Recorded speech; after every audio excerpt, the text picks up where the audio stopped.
I thought I'd start with this. Why we do it at all. Most of Australia looks like the left. We are custodians of the right. That's Robertson Tall Basalt Forest. We've cleared most of it.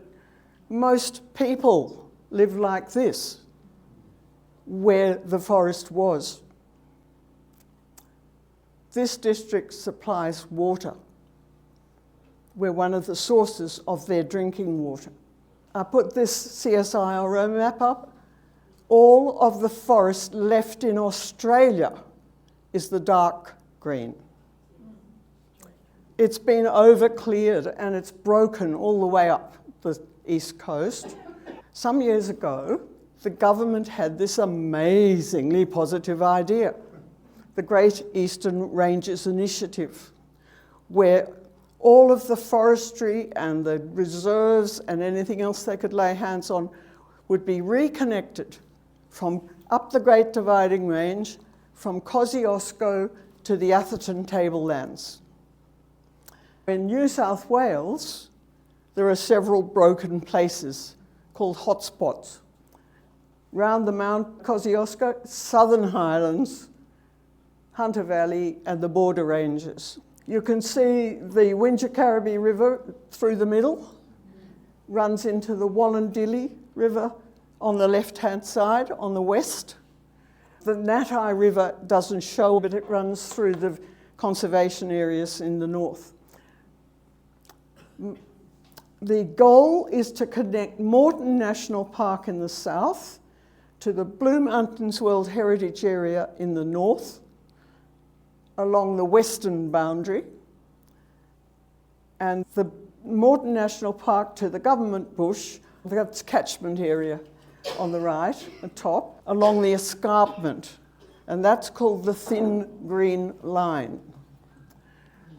Mount Gibraltar's in the middle, and it's a really, really important stepping stone for west-east migrations. It is also where the sources of the rivers for the drinking water start. It's one of the sources for both the Natai and the Wingecarribee. I put these maps in. The right-hand one, you can see the reserves, the blue, but that's to show you that it has become an island in an urban sea. And it's vitally important that connections are made to other remnants or reserves, and there are crossings over the roads and rails for creatures. But it also applies to plants, but that's sort of slow motion. They need to find a suitable place to live, and the genetics have to be diverse. The left is a map, just to show you a bit. The railway runs along the northern boundary for Mount Gibraltar, Gibgate and the bus company are the other side of the railway. So the yellow stripes in the north are the Crown land that were resumed for the Avon Dam. Now, the first thing we did when we were formed, and I'll come to that, was to go down to Goulburn and get the Lands Department to gazette it as part of the reserve. And that way we doubled the size of the reserve. This has had to be reviewed recently, and now the council is the trustee for the Crown land as part of the reserve. Doesn't mean it's safe. The yellow lines are the fire trails. They're getting a bit wider. The dark blue is land that's been extracted from the reserve for road widening or reservoirs or whatever. The pink spotted bit is 30 acres, 12 hectares, that we really want to get attached to the reserve. It's a natural gully with a steep waterway through it. It has an ephemeral creek, but with a few weirs on it, it used to supply Bowrall's water. It was called Fern Gully, and there was a standpipe in Marygang Street. Mount Gibraltar is the highest point between Sydney and Canberra. It's 863 metres high, but only just, about 25 metres, I think. But it's visible from most places in the Shire and Katoomba. So it's quite a central icon. It's a hard rock that sheds water, and it runs into the Natai River, which goes to Warragamba. That's through Chinaman's Creek on the northern face, and on the west and the south it runs into the Mittagong rivulet through Bowral, into the Wingecarribee, into the Wallandilly and into Warragamba. Water quality really matters at the source, and it's certainly been a focus of our work. So, back in 1993, the Wingecarribee Council was formed and finally succumbed to the pressure to call a public meeting about the care of all the reserves. The National Parks Association were a major pressure group. So a public meeting was called, at which 5 management committees were formed. Mount Alexandra, Mount Gibraltar, Gibbergunya, Mansfield Reserve and Hammock Hill Reserve. And the committees were appointed. A management committee is a sort of independent, incorporated body, but we're answerable to the council and the council's insurance. But other than that, we're on our own. National Parks Association gave us $75, and we used that to apply for a land care grant for $5,000, and that gave us tools, a fauna survey, and a master plan. So while that was cooking, we did our assessment of the reserve. And this is what we found. Ivy up practically every tree. Ivy only flowers and fruits on the aerial branches. Ivy on the ground. Sorry about the photo. Jasmine. Honeysuckle. Kikuyu. Pine trees. Privet. Now, I'm going to read these. Don't have them in your gardens.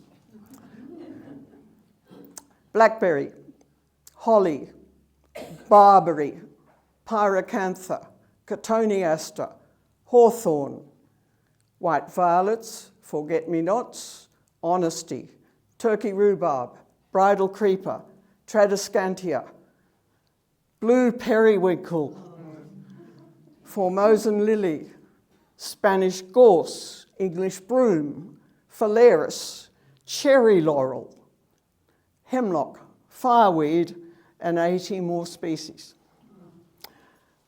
Most of them, you'll notice, are berry-bearing. So it's the birds, the foxes, and the possums that are distributing it. Nightmare. Another problem we found was that the kids from the schools were coming up at their lunch hour and doing wheel work round the inner bowl and the Bowral Lookout picnic area. It was totally denuded and compacted like a tennis court. So what we did was collect seed from the surrounding goodies, grow it all on, plant it, and this is the lesson. We didn't know what we'd planted and what had come up by itself. Mount Gibraltar has the most marvellous seed bank.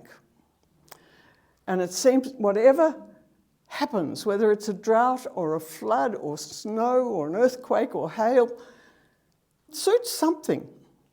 We might get a flush of orchids or a mass of everlasting daisies or kangaroo apples. It seems to suit something. So we really haven't planted anything much ever since.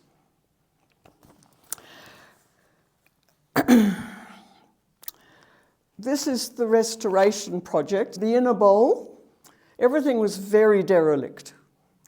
Jalor Lookout you couldn't reach because the path was so eroded from motorbikes that we couldn't get down it.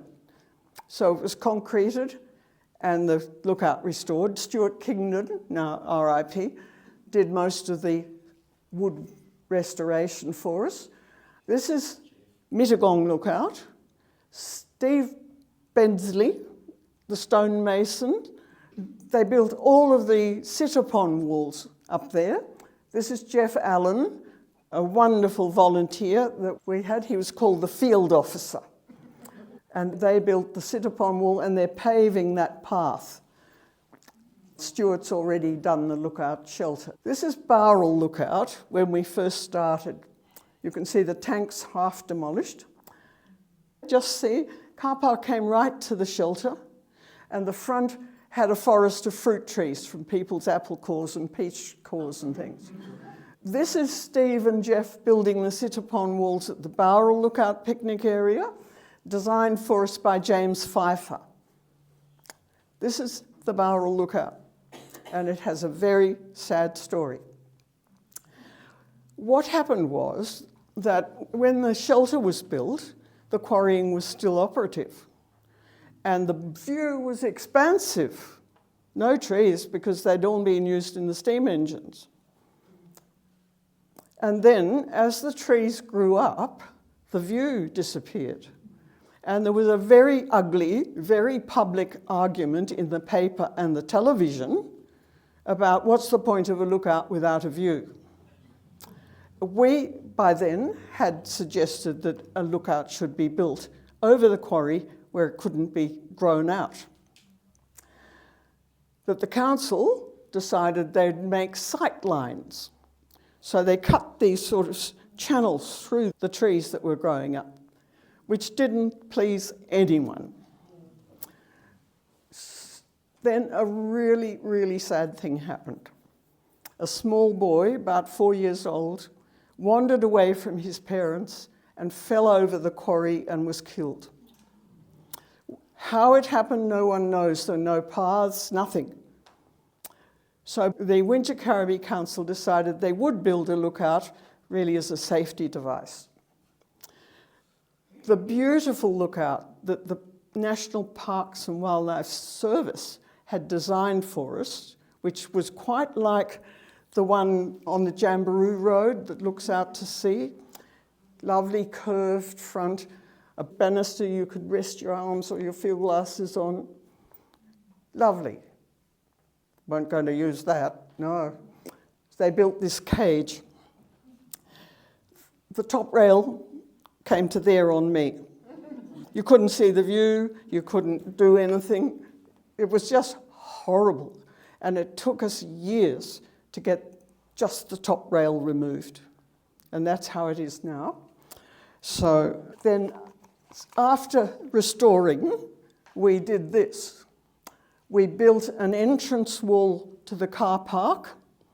It was an eroding embankment. It looked really crook. And we used big stones from the quarries.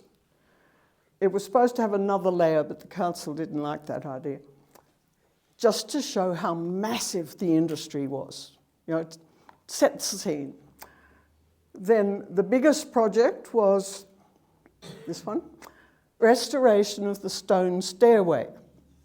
It runs from Cliff Street to the Bowral Lookout. There's about 240 steps.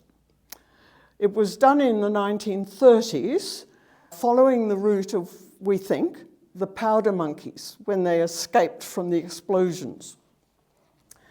So a stonemason did all the repairs, and our wonderful Jeff Allen did all the grouting and built this pinnacle at the base.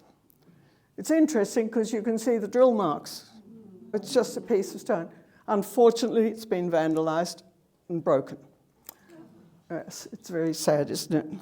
Then we did a lot of information signs. They're very expensive. This one on the left is A4 photograph on a stand. It's over $1,000. The plastic direction posts on the right-hand side are quite a bit cheaper and pretty effective, so those have gone in. But even the plastic green ones, they're getting more and more expensive. The last project we did, the Heritage Interpretation Plan requires that we keep anything we find on site. Well, that gets stolen immediately. So this was the solution, was to build this cage, which is in one of the quarries. But it took years because of COVID. But it's done now. Bush regeneration, which is what we did. It's based on natural resilience, and Mount Gibraltar's lucky it's got the seed bank, designed by a woman called Joan Bradley in Sydney. She was a botanist. Lovely woman. So simple. Minimal soil disturbance. If you upset the things in the soil, you'll get weeds. The quarrying was major disturbance.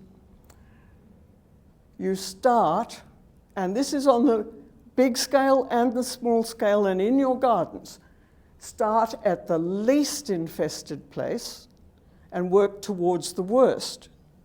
That way, the worst gets smaller and smaller, and good things seed into where you've done it. You can, of course, target a weed source over there in the middle, or clear round a native survivor. And the secret is to be sure to go back and follow up. Get anything that you missed, anything that's sprouted, or anything that's been brought in since. So, this is what we did. First, we cut and painted all those shrub weeds, painted with poison so they died. Then we would go around and cut the ivy at the base of the tree. The ivy is not feeding off the tree, it's just being supported. And then we would form a frontier and systematically remove the ivy and anything else we came across. There was a lot of it. In those days, we were allowed to burn our piles. But it gave a sort of denuded effect. However, that's the result pretty soon. So our volunteer hours are valued for grant applications. When we started off, it was $12 an hour, and now it's $50. You couldn't retrospectively do it. You had to guess what you were going to do and apply for a grant. And applying for grant is a lottery. It's an absolutely mad system. It's a hell of a lot of work. You apply for it, and then you sit and twiddle your thumbs for a while, and eventually you learn if you've won it or not won it. But if you've won it, you've got to do it at the wrong time of year because there's a finishing date that's got to be done by or you lose the money. It just doesn't work. It's maddening. So our plan in the bush regeneration law, we started at the top where the summit is bare, and we worked around the contours on the least, the upper part was least infested in a mosaic pattern, and finished up 30 years later down in the quarries. We worked every Thursday morning until COVID. There are 4 basic communities on the Gib. There's all the stuff growing on microcyanide, all the stuff growing on shale, all the stuff growing on basalt, and all the stuff growing on sandstone. So it's a wonderful variety of things. I have to say at this stage that the government is devising a new classification system for its plants. And it's done by aerial photography, ground truthing is frightfully expensive and sparse. So in a way, it's guesswork, but it's not based on the soil on which things are growing, and it's absolutely turning upside down. We're trying to understand this whole new system. So we're doing our best. So it wasn't very long before all of the reserve committees realised that we needed help and advice. So I went off to see our boss, who was Charles Dunlop, the chief engineer at the council. Good guy. And I said to him, if we were to pool all our volunteers, ours, and apply for a grant for a qualified person, would you employ him or her? Yeah. All right, you won't get it. But we did. We got Larry Millican. He had a really tough time, no office, no car, but he was employed, and he was fantastic. He gave all of us aims and strategies and a work plan. He had identified things for us, and he showed us methods for things. He stayed 4 years, and he assessed all of the roadsides in the Shire into good, medium, bad, and he's now with the Gosford Council. Lucky them. At this stage, I happened to be reading the Royal Botanic Gardens magazine called Cunninghamia, and it was all about the Burragorang map. And Mount Gibraltar's in the bottom right-hand corner of the Burragorang map. Why were they doing it? Guess. 1995. The raising of the Warragamba Dam wall. And I came across this phrase, very important conservation area, a particularly important remnant on Mount Gibraltar. So, with the help of Greg Stone, a nurseryman and forester, and Doug Benson from the Botanic Gardens, we submitted to this New South Wales Scientific Committee. That was 1995, right? After a while, like 2001, we were notified that it was indeed rare, and the Mount Gibraltar forest, growing on the microcyanite, had been gazetted as a threatened community and should be protected. We immediately nominated it to the National Scientific Committee. And they came and had a look, and by 2011 decided that it was a nationally endangered ecological community called Upland Basalt Eucalyptus Forest in the Sydney Basin Bioregion. Even more protected. Now, a community is the assemblage of all of the plants and animals and fungi and microorganisms and genes for the future that live on that site. Everything. We have to have a license to weed because these things are all protected. So, all the while, we're doing work for the New South Wales Heritage Council nomination. It didn't take long for the National Trust to list Mount Gibraltar as an industrially significant site for the quarries, but the New South Wales Heritage Council couldn't consider it until the right category came up, because they were busy with warships or something at that stage. So, during that time, we had Professor Ian Jack helping us along with this, and he found the wonderful Meg Miller, who did research for us, all the quarrymen's names and lots more. And eventually, the classification came up and we put in the nomination with the help of a consultant. After several years, 2013, the reserve was also listed as a state significant heritage site and further protected. And this is a bit of the citation.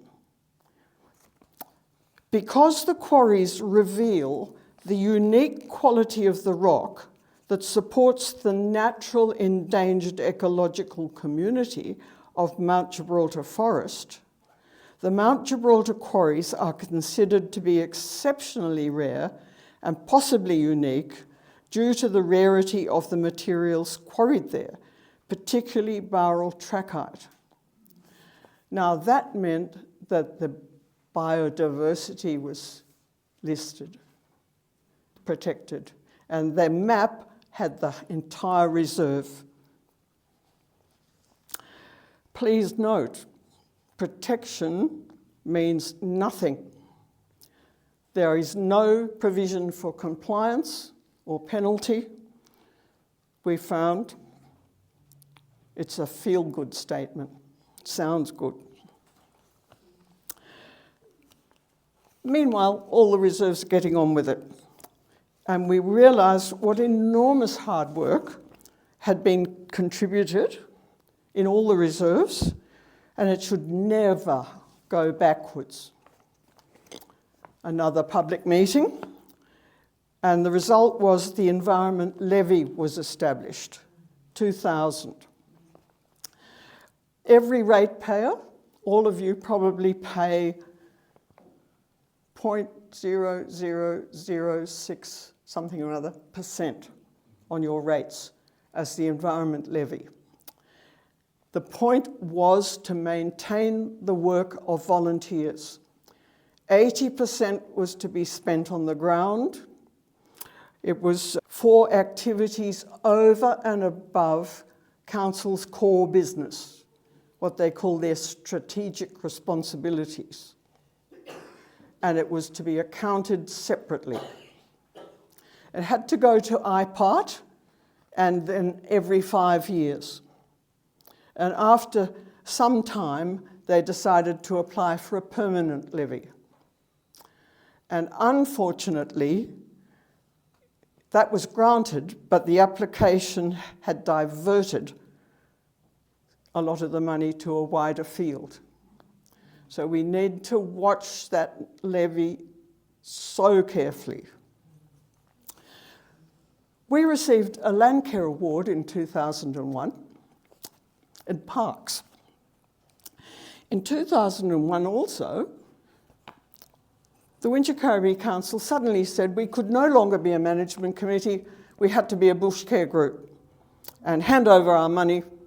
So we did, and we lost our independence and freedom to get on with things. These are before and afters. Ivy grasses, ivy plus, all sorts of things, and ferns. And that's our lovely result. And this is another bush regeneration technique. This is the quarry face. Well, the volunteers didn't attempt that, it's a grant. And we got the good bush people from Katoomba. And I don't know if you can all see them, but they're on ropes. They're abseiling. So they've got all that abseiling gear and all of the bush regeneration stuff, but they did a fantastic job. Mostly valerian and agapanthus. Now, the years have gone by, and it's about time it was done again. And I was talking to our bush care officer, we better start saving up money. And he said, no, we'll stand at the bottom and we'll fly a drone up and it'll look at the thing and identify it and squirt it with the poison. So, techniques are changing. In 2007, we published our book. This took years. None of us had ever used a computer. I don't know how the poor designer got the act together. I really don't. But the problem was that we were going to have a paper-free society, weren't we? Right? The books are useless, they just sit on a shelf. We could not get a grant to publish the book. So we had to raise $40,000 from our friends and families, which we did, and sold the book, and the local land service assisted us in the reprint. Of course, it's now out of print, but it's on the council website under Environment Mount Gibraltar, complete with an updating appendix in full colour for everybody, free. It won a National Trust Award in 2008. Let's look at the reserve. Because it's a rock, it sheds water very quickly. And when there's a prolonged drought, things die. So we've got quite a lot of big dead trees.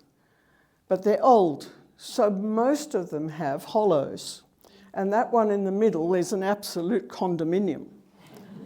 And all sorts of things live in it, from little tiny microbats. That's a feather-tail glider, tiny little thing. That's probably a possum on the right, and parrots are in the hole on the left. The greater glider is now endangered. It's about the size of a cat. It has a really long tail, which is a good identifying feature. Powerful owl. Microbats. We've got about 14 different species of microbats, of which at least 6 are endangered. Now, the powerful owl is a big bird. Look at its talons. And it eats greater gliders and possums. So when they breed up, in come the powerful owls and have a feast. And when they've eaten them pretty well all up, they go on. And we have this cycle going on, which is how it should be. The night shift. Practically all of our creatures are nocturnal. I'll just go through what's there from left to right.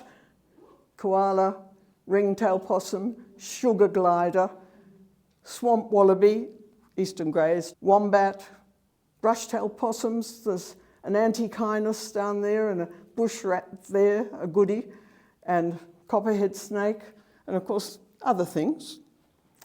Moths, particularly important are moths. And if we put up lights, they get attracted to the lights and don't do what they should be doing, and so do the bats. Lots of birds, you'd probably all know those, and at least 86 species. The lyrebirds are reasonably new, and we think we've got 4 now. How they survive, dogs and cats and foxes, I have no idea. Invertebrates, and these are just indicators. Beetles, bees, ants, spiders, Australian snails, along with the exotics, cicadas, butterflies, moths, roaches, termites, worms, everything in the soil, all those little microorganisms and creepy crawlies, yes. We have a problem. There are foxes living in the quarries. There are rabbits. Comes in waves, depending on the various diseases. Always got rats. And I read in the paper today that the rats are getting much worse everywhere because of climate warming. European wasps, they're not everywhere, but they're really horrible if we do find them. And of course, cats. Mostly domestic cats that are roaming. And they're known to kill at least 30 native things a year, if not more. And that thing on the right, bottom, is a European black slug. Big. Spring, we get lovely flowers. They're small, but they're exquisite. And if you look closely, they'll have some sort of invertebrate on them. The little emerald bee is almost invisible, it's so small. This is one of our flushes of orchids. These are greenhoods on the left and the diurus, donkey orchids they're called, on the bottom. But it's Tony Sheffield taking enormous trouble to get photos for High Life. Yeah, he did a good job. The summit is really important. It's the sort of rocky outcrop. It has hollows in it, in which the water pools. And if you go in the summertime anyway, there's always tadpoles.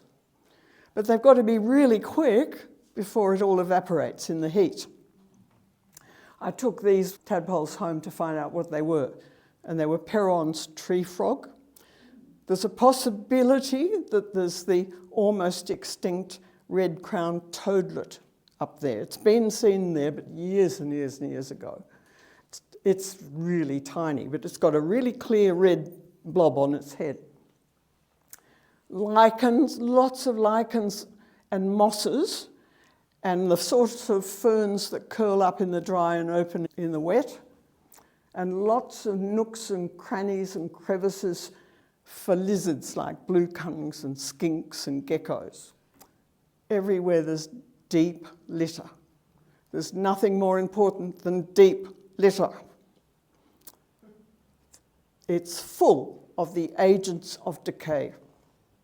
Where would we be without the agents of decay? They can turn animals and cellulose into soil. So there's a recycling going on. We've all heard of the wood wide web. This is their flowering, fruiting bodies. All sorts of different things come up, mostly in the autumn. And this gives the reserve a resilience. That top picture is 2019 drought. Bottom picture is about 18 months later. And it's gathering an integrity that is helping it defend itself from weeds and invasions and things like that. The last big wildfire that burned the Gib was in 1939. We've had major arguments with the fire brigade over the years because they were burning far too often, far too steeply, and far too hot, over and over again. We now have our fuel reduction management plan. It's for 15 years, designed by an ecologist. And basically, the design is that careful burning can be done all around the edges. And in the middle, inside that, mosaic burns are done according to the frequency designed by the ecologist. And this is important because if something comes up, it's got to live long enough to flower and fruit before the next burn, or it's extinct on that site. So we don't know what might have been there before all these heavy burns. We can't complain now, and they're getting more and more careful, so that's really quite good. Safety's required quite a bit of widening of the fire trails, which takes a bit of land. The reserve's only tiny. It's only 128 hectares. It looks bigger because there's trees outside it, but it's small. We've had some monumental fights over the years, mostly with the council. It's a love-hate relationship. It's impossible to forgive Bowral Council for selling that land on the summit, but the current council's just reclassified their tower land into operational, which means it can be sold at any time without consultation. We've got to watch them. Some of our fights have been over mowing, some about too much signage, some about careless damage. A big one about the sale of several blocks of land, including the car park, and a big block in Soma Avenue to raise money to build that sporting centre. It was never built, and we won the fight, and that induced Philip Rowe as councillor, he was still a councillor, to move this motion that all of the Mount Gibraltar lots that had been acquired over all the years should be consolidated into one DP to prevent this bits and pieces. It was passed unanimously at a public council meeting in the Bowral Memorial Hall with 12 councillors in 2008. It's not been achieved yet. Another was over the proposed use of the environment levy for the regional art gallery. Preposterous. So anyway, we now have a plan of management that requires a certain level of care from all departments. We contend with frequent damage, graffiti, and rubbish. And the council is wonderful at coming pretty quickly to deal with it, so there's no copycats. But it's tricky. I mean, I think when we were children, it was the done thing to dump stuff in the bush, wasn't it? It's going to take generations to get over that. Then the mountain bike track construction. And it took far too long for action. But eventually another place was found for the boys to work over at Welby, where there's a mountain bike place. And you can see the scale of it. Looking into the creek, see the little person there. And it's into a creek. They have buffer zones of protection. And they just threw away any protecting signs. In the end, it was the heritage protection that got something to happen, which was interesting. The council employed the lands department to eradicate the track, and they brush mulched it. That means that they spread all sorts of branches and plants from nearby, especially if they were seeding, all over the track. And it's just beginning to recover. Well, it's had the best possible season, so we can just hope that no further damage happens.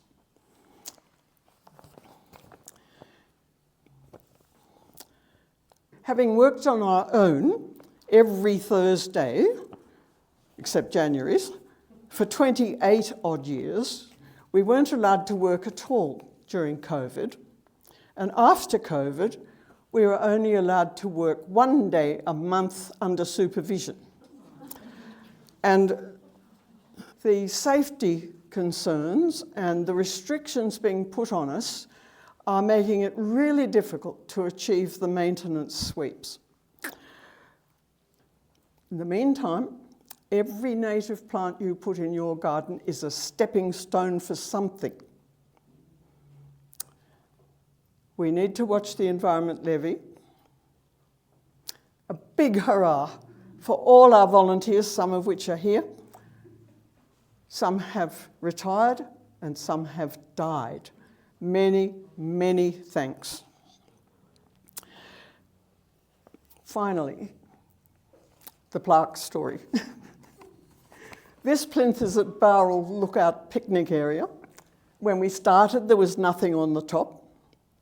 And after a few years, Bill Pope turned up with this rusty-looking plaque. He was the monumental mason, one of the popes. And what had happened was that a man in Yass had found it in his dam. But because it had a Rotary insignia and arrows pointing to local things, they worked out where it had come from and returned it to the Rotary Club in Bowral. So it was put back ever so securely. A few years later, it vanished. And we waited a bit and we searched around in case it had been used as a frisbee or something, but we never found it. So we then designed and had made our own. Sarah Keynes composed the words, they're lovely words, and it was emplaced very, very securely. A year or two later, disappeared. And the council paid for the replacement. And on the left is Jeff Allen. He's now retired and moved to Queensland. But he did magnificent work on the jib and should not be forgotten. And he organised the emplacement of the cog we'd found in the ivy to imply the magnificence of the work going on down the bottom of the stairway, which is behind him, the top of the stairway. So, touch wood, it's still there today. So if anyone wants to be of help, please report anything wrong you see to the council at once. If you want to join a group, contact the council's Bush Care or Land Care, Southern Highlands Land Care website. Don't grow the weeds. The reserve's a quiet, passive place for recreation. Enjoy it and treasure our treasure. Thank you. Have you ever wondered about the restoration efforts at Mount Gibraltar? Well, today we're embarking on a journey to explore the monumental work done in this breathtaking part of the Southern Highlands. Mount Gibraltar is a majestic beacon standing tall at 863 metres between Barrel and Mittagong. This landform has a rich, layered history. Its composition is unique, forged from microcyanite, a volcanic rock that's been shaped and sculpted by erosion for over 150 million years. Its rocky past extends beyond geology. Once a quarry site for the renowned Barrel trachyte used in iconic structures across Sydney, the extraction process left the forest an ecological gem, disrupted and vulnerable. At its highest point, the journey of restoring this beautiful landscape began. Over 30 years, dedicated volunteers have poured their heart and soul into this land, battling against invasive species like blackberry pine, sycamore, ivy, and honeysuckle. Their unwavering commitment has breathed life back into this ecosystem, allowing it to flourish once again. The diverse topography of Mount Gibraltar is home to various vegetation communities, each unique in its features. From the Southern Highland shale woodland to Mount Gibraltar forest, the mountain is teeming with an array of distinct plant life. The splendors of Mount Gibraltar stretch further than its rich vegetation. It serves as an essential sanctuary for the at-risk greater glider, accompanied by a variety of other creatures like koalas, microbats, swamp wallabies, eastern grey kangaroos, wombats, echidnas, reptiles, and a vast array of bird species. The significance of Mount Gibraltar extends even further. It provides crucial sustenance to two rivers, the Wingecarribee and the Ngatai, and plays a critical part in Sydney's drinking water catchment. The purity of the water leaving the reserve is a testament to the success of the restoration efforts. Numerous challenges have been faced, from communication towers disrupting the summit to roads posing threats to wildlife. Yet the community stays devoted to preserving this valuable ecosystem. They've rallied support through a community environment levy and secured grants for professional regenerators, ensuring that the restoration of Mount Gibraltar continues. Neglected, weed-ridden land has been transformed into a thriving, biodiverse ecosystem. The dedication and passion of these volunteers serve as a powerful reminder of the impact that community-driven conservation can have. In finishing our exploration of Mount Gibraltar's journey back to health, it's evident to appreciate the significance of these efforts. They breathe life back into ecosystems, offer homes for wildlife, contribute to clean water supplies, and safeguard our natural inheritance for the generations to come. It's an affirmation of the strength of community, commitment, and the persistent resilience of nature.